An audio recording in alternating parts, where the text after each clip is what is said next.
মহাভারত। তোমার সমস্যা গম্ভীর প্রিয় অর্জুন, কিন্তু আমি মাঝখানে থাকতে চাই না। এটা তো আমিও চিন্তা করছি। আমরা আপনার কি বা সহায়তা করতে পারি ভ্রাতাশ্রী? পিতামহর কাছে সাহায্য নিন। উনি তো আজীবন ব্রহ্মচারীর শপথ নিয়ে রেখেছেন, তবে উনি কি করে বিবাহিত জীবনের সমস্যাতে সাহায্য করতে পারবেন? আমার বিচারে প্রিয় অর্জুন, তুমি একাই যাও দ্রৌপদীর কাছে, হয়তো ওরই কোনো কথার মধ্য থেকে কোনো উপায় বেরোবে।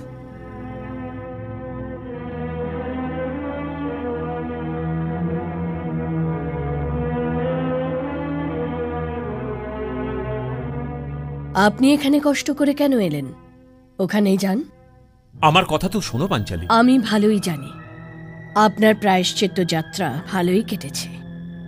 যে নগরে গেছেন সেখানেই এক একজন পত্নী রেখে এসেছেন, আর সুভদ্রাকে তো সঙ্গেই এনেছেন।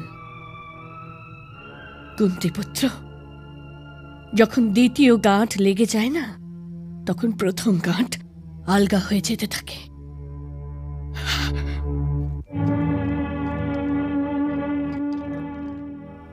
তোমার রাগ করবার সম্পূর্ণ অধিকার আছে পাঞ্চালী, আর তোমাকে মানানো আমার কর্তব্যও বটে। কিন্তু যা কিছু পতি পত্নীর মাঝখানে কিন্তুর মতো শব্দের কোনো জায়গা থাকা উচিত নয় আর্যপুত্র।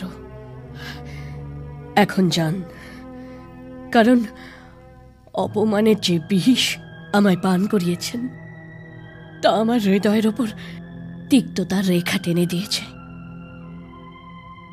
যখন আমার জিভ থেকে ওই বিষের স্বাদ চলে যাবে, তখন হয়তো আমি আমার কক্ষতে আপনাকে স্বাগত জানানোর যোগ্য হয়ে যাব। কিন্তু পাঞ্চালী,